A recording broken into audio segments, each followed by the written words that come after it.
Assalamualaikum warahmatullahi wabarakatuh. Anak-anak ibu yang semoga senantiasa dalam lindungan Allah Subhanahu wa Ta'ala. Amin ya Rabbal 'Alamin. Hari ini kita melanjutkan pembelajaran tematik 3G, subtematika tentang perkembangan teknologi komunikasi, pembelajaran 3 dan 4, halaman 73 sampai dengan halaman 80. Silahkan anak-anak siapkan bukunya untuk menyimak pembelajaran hari ini. Nah, sebelum kita mulai pembelajaran hari ini, marilah kita berdoa terlebih dahulu dengan membaca basmalah. Bismillahirrohmanirrohim. Untuk tujuan pembelajaran 3 hari ini yaitu yang pertama, bahasa Indonesia. Siswa dapat menyusun ringkasan informasi dari teks tentang teknologi komunikasi, dan SPDP siswa dapat membuat motif dekoratif pada karya kerajinan. Sekarang anak-anak buka bukunya pada halaman 73. Di situ ada teks tentang komunikasi jarak jauh. Nah, komunikasi itu dapat kita lakukan tidak terbatas jarak. Nah, kita juga dapat berkomunikasi jarak jauh dengan berbagai alat komunikasi. Untuk mengetahui bagaimana perkembangan komunikasi jarak jauh sejak dulu, kita baca bersama teks yang berjudul komunikasi jarak jauh itu. Komunikasi jarak jauh. Sejak dahulu, manusia saling berkomunikasi jarak jauh dengan menggunakan isyarat atau mengirimkan kurir. Kurir adalah orang yang bertugas membawa dan menyampaikan pesan.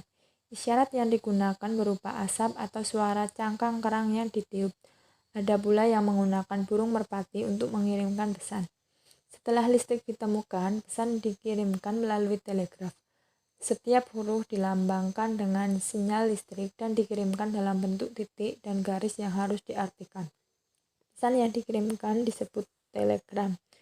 Selanjutnya, telepon ditemukan. Mula-mula, penelepon akan tersambung dengan operator yang akan menghubungkan dengan orang yang dituju. Bentuk telepon semakin berkembang. Jangkauan telepon juga semakin luas berkat kabel telepon dan satelit. Kita juga dapat mengirimkan gambar dan teks menggunakan mesin faksimili. Mesin faksimili menggunakan kabel dan jaringan telepon. Mesin faksimili mengirimkan pesan berupa salinan lembaran dokumen yang berisi gambar atau tulisan. Perkembangan teknologi komunikasi semakin maju dengan ditemukannya internet. Melalui internet, kita dapat berkomunikasi dari mana saja dan kapan saja. Dengan internet, kita dapat melihat orang yang kita hubungi melalui panggilan video. Dengan adanya internet, pengiriman informasi menjadi sangat mudah. Nah, sekarang kita cari kalimat utama dalam teks yang berjudul komunikasi jarak jauh itu. Untuk paragraf yang pertama, kalimat utamanya ada di awal paragraf. Itu ya, sejak dahulu manusia saling berkomunikasi jarak jauh dengan menggunakan isyarat atau mengirimkan kurir. Terus di paragraf kedua, kalimat utamanya, setelah listrik ditemukan, pesan dikirimkan melalui telegraf. Paragraf ketiga, kalimat utamanya, telepon ditemukan. Terus paragraf yang keempat, kalimat utamanya, kita juga dapat mengirimkan gambar dan teks menggunakan mesin faksimili.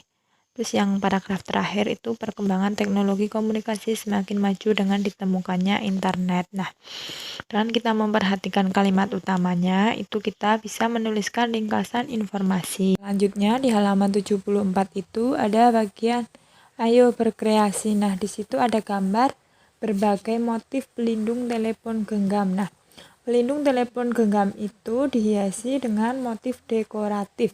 Ada motif kombinasi garis, bidang, dan warna dalam motif dekoratif itu untuk menambah keindahan. Nah, selain untuk menghiasi pelindung telepon genggam, anak-anak juga bisa menghias benda yang anak-anak buat dengan menggunakan motif dekoratif, misalnya membuat tempat pensil. Nah, di situ sudah ada cara-caranya.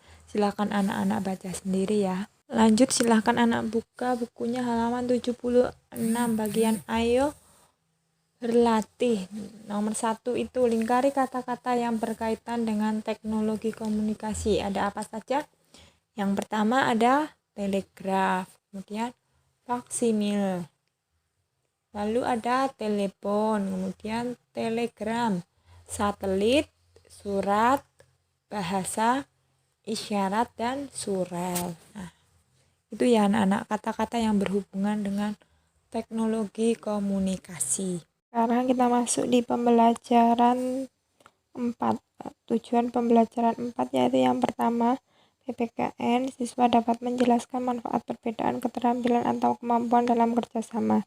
Yang kedua, bahasa Indonesia, siswa dapat menyusun ringkasan informasi dari teks tentang teknologi komunikasi. Sekarang anak-anak buka bukunya pada halaman 78. Di situ kita akan mengetahui sejarah telepon. Kita baca bersama ya teksnya. Sejarah telepon. Telepon adalah salah satu alat komunikasi. Dahulu, telepon hanya digunakan sebagai alat komunikasi secara lisan. Setelah teknologi semakin berkembang, kini telepon dapat digunakan untuk berkomunikasi secara tulisan melalui pesan singkat. Dengan menggunakan telepon, komunikasi lebih mudah dilakukan. Telepon ditemukan setelah telegraf. Telegraf diubah menjadi telepon dengan ditemukannya mikrofon dan alat pendengar.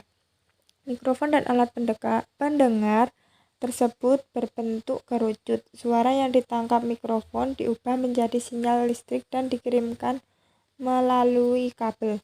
Bentuk telepon semakin berkembang. Mikrofon dan alat pendengar terpisah. Telepon digunakan sambil memutar engkol dan tersambung pada operator yang akan menghubungkan dengan orang yang dituju. Selanjutnya, bentuk telepon dilengkapi angka. Penggunaan telepon memiliki nomor masing-masing. Sebelum telepon genggam ditemukan, manusia menggunakan telepon umum. Telepon umum hanya dapat digunakan untuk sambungan lokal. Telepon umum mulai diperkenalkan pada tahun 1981. Cara menggunakannya yaitu dengan memasukkan uang logam terlebih dahulu. Setelah itu, tekan nomor yang akan dihubungi. Tunggu hingga telepon tersambung. Jenis telepon umum lainnya adalah telepon umum kartu. Telepon umum kartu mulai diperkenalkan pada tahun 1988. Untuk menelepon dibutuhkan kartu yang berisi pulsa. Telepon umum kini sudah jarang digunakan. Perkembangan teknologi komunikasi menyebabkan peran telepon umum digantikan fasilitas lain, misalnya telepon genggam. Kini kartu telepon menjadi barang langka yang dikoleksi. Sekarang telepon genggam banyak digunakan. Telepon genggam berfungsi berkat adanya satelit. Teknologi telepon genggam juga semakin berkembang. Dahulu, telepon genggam hanya dapat digunakan untuk menelepon dan mengirim pesan singkat. Sekarang, telepon genggam dapat mengirimkan gambar dan melakukan panggilan video. Selanjutnya, di halaman 79 itu anak yang bagian ayo menulis, anak-anak diminta mencari kalimat utamanya. Nah, itu untuk latihan. Anak-anak silahkan mencari kalimat utama dari setiap paragraf itu yang mana. Untuk latihan saja ya. Selanjutnya yang bagian ayo berdiskusi. Di bagian ayo berdiskusi halaman 79 itu coba diperhatikan, itu ada gambar orang-orang yang sedang diskusi melalui panggilan video. Nah, berdiskusi atau bermusyawarah itu merupakan bentuk pengamalan Pancasila, terutama sila ke-4. Ketika berdiskusi itu seringkali terdapat perbedaan pendapat. Nah, perbedaan pendapat yang ada itu hendaknya tidak dipermasalahkan. Jadi, ketika ada perbedaan pendapat, kita harus tetap saling menghargai pendapat orang lain. Nah, semua pendapat dapat dimusyawarahkan untuk mencapai tujuan bersama. Nah, seperti itu ya anak-anak. Selanjutnya di bawah itu ada 3 pertanyaan. Yang pertama, bagaimana sejarah telepon?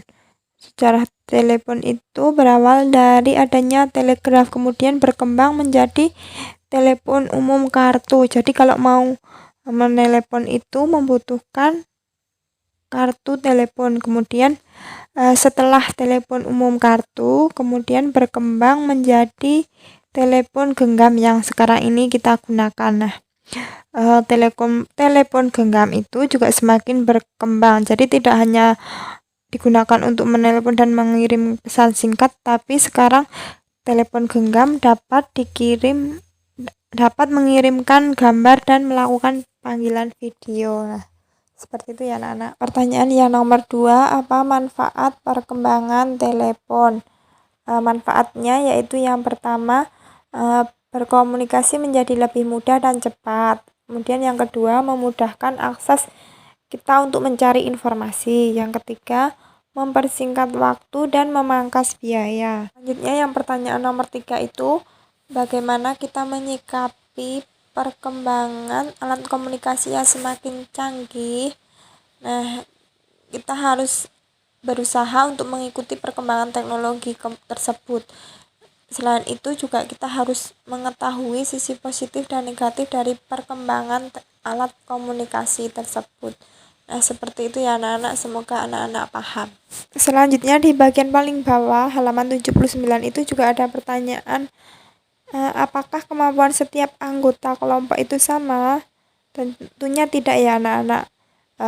Setiap orang itu memiliki kemampuan yang berbeda-beda. Terus bagaimana sikapmu terhadap keragaman kemampuan tersebut? Jadi sikap kita harus saling menghargai dan menghormati. Selain itu kita harus memahami perbedaan kemampuan yang ada. Terus apa pentingnya menghargai dan memahami perbedaan dalam kehidupan sehari-hari? Dengan kita menghargai dan memahami perbedaan kemampuan itu akan terjalin kehidupan yang rukun, tidak ada pertengkaran. Nah, seperti itu ya anak-anak. Selanjutnya anak-anak buka bukunya halaman 80 bagian ayo berlatih yang nomor 2 itu membuat kalimat menggunakan kata-kata yang berhubungan dengan alat komunikasi. Nah, itu Bu Guru sudah bantu ya, silahkan anak-anak baca sendiri. Nah, terus yang nomor 3, tuliskan contoh 5 perbedaan kemampuan dan manfaat ketika melakukan kerjasama. Nah, misalnya gini, kerjasama ketika di rumah, misalnya ayah mampu membersihkan langit-langit yang ada di kamar, kemudian ibu memasak, adik menyapu, terus kakak menyiram tanaman, misalnya seperti itu. Terus selanjutnya manfaat dari kita melakukan kerjasama yaitu yang pertama, kita dapat melakukan tugas masing-masing sesuai dengan kemampuan kita. Kemudian yang kedua, pekerjaan yang berat akan terasa ringan. Yang ketiga, pekerjaan akan cepat selesai. Yang keempat, menumbuhkan rasa persatuan. Yang kelima, akan menghasilkan hasil yang terbaik karena kita melakukan kerjasama ya. Nah, seperti itu anak-anak. Sekian pembelajaran hari ini. Semoga anak-anak paham dengan materi yang Ibu sampaikan. Terima kasih atas perhatiannya. Wassalamualaikum warahmatullahi wabarakatuh.